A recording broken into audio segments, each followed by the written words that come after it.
它内容很长诶，左边110页开始，右边1261页的还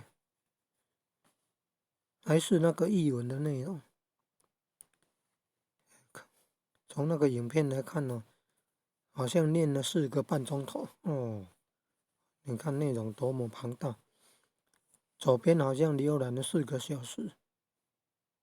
然后你有没有看到高宗乾隆皇帝啊，特命急修《四库全书》啊？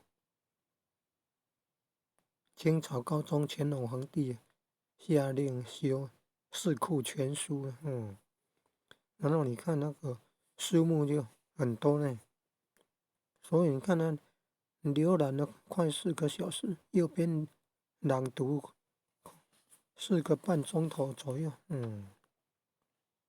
轻实感。